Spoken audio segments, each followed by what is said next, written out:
Olá! Hoje a gente vai fazer uma análise detalhada de uma jornada incrível, uma que acontece dentro do nosso corpo a cada segundo. O caminho que o ar faz, desde uma simples inspiração até aquela troca de gases microscópica que nos mantém vivos. A gente para pensar nisso, parece tão simples, né?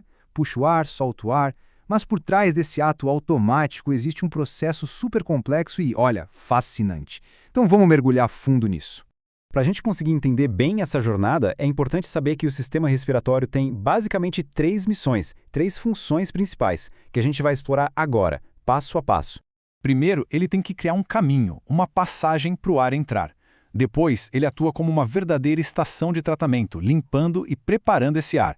E por último, é ali que acontece a transação vital, a troca de gases. Simples na ideia, mas genial na execução. A nossa viagem começa aqui, na cavidade nasal. Mas não pense nela só como uma passagem não. Ela é tipo uma unidade de ar-condicionado super sofisticada. Antes de chegar nos pulmões, o ar que a gente respira precisa ser aquecido, umedecido e limpo.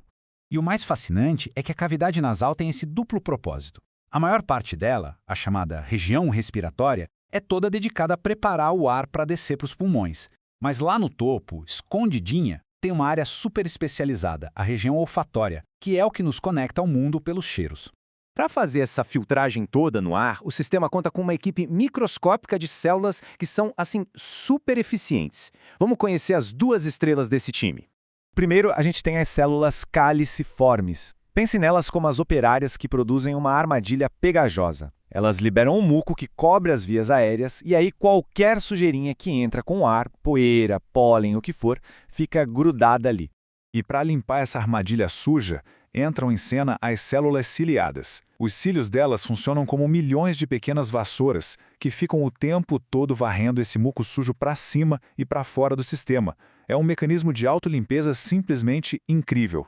Beleza. Depois de tratado, o ar desce pela traqueia. Podemos pensar nela como a principal rodovia que leva o ar diretamente para os pulmões. O ponto-chave da traqueia é a sua estrutura. Esses anéis de cartilagem em forma de C são rígidos, e isso garante que ela nunca se feche, que o caminho para o ar esteja sempre livre. A parte de trás, que não tem cartilagem, é mais mole, flexível, para dar espaço para o esôfago se expandir quando a gente engole comida.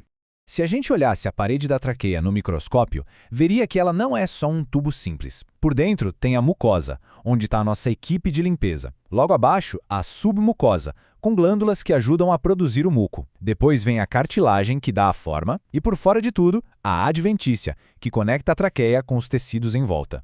No final dessa grande rodovia, a traqueia se divide. Aí o ar entra numa rede que parece uma árvore, com galhos ficando cada vez menores dentro dos pulmões. Vamos ver como isso se desenrola. A primeira grande mudança acontece quando a traqueia se divide nos brônquios. Aqueles anéis de cartilagem grandes e contínuos são substituídos por plaquinhas menores e regulares. Essa mudança permite que os brônquios sejam mais flexíveis para se ramificar dentro do pulmão. E a jornada continua por caminhos cada vez mais estreitos. Conforme os brônquios viram bronquíolos, que são ainda menores, a cartilagem simplesmente some, desaparece por completo. No lugar dela entra uma camada de músculo liso, que pode contrair ou relaxar para controlar o fluxo de ar que chega nas partes mais fundas dos pulmões. E finalmente, chegamos ao destino final, o ponto mais importante de toda a nossa jornada. O lugar onde a verdadeira ação acontece, o local da troca gasosa. Depois de toda essa preparação, de todo esse caminho, onde exatamente o oxigênio consegue entrar no nosso sangue e o dióxido de carbono sai? A resposta está nos alvéolos. São centenas de milhões desses saquinhos de ar microscópicos. E aqui vai um fato impressionante.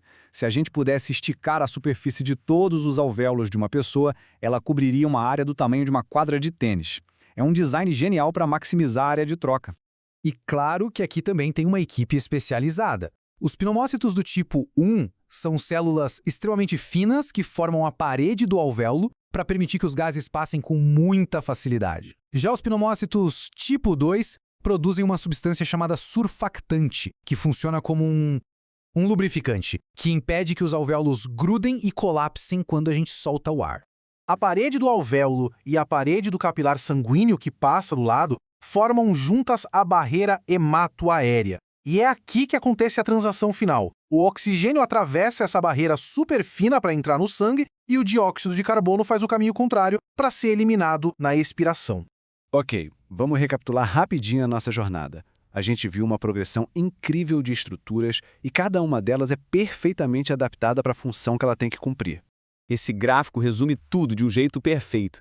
Reparem nas tendências. Conforme a gente desce pelo sistema, o epitélio, que é o tecido de revestimento, vai ficando cada vez mais fino. A cartilagem que dava suporte desaparece e os cílios da limpeza também somem. Tudo se simplifica para preparar o caminho para a troca de gases, que precisa da barreira mais fina possível. Então, a grande lição aqui é essa. O sistema respiratório é uma obra-prima da engenharia biológica. A estrutura de cada componente, desde a traqueia até o último alvéolo, corresponde exatamente à função que ele precisa desempenhar. E isso nos deixa com essa reflexão, né? Toda essa complexidade, toda essa eficiência acontece a cada poucos segundos, sem que a gente precise nem pensar no assunto. É algo realmente de se maravilhar.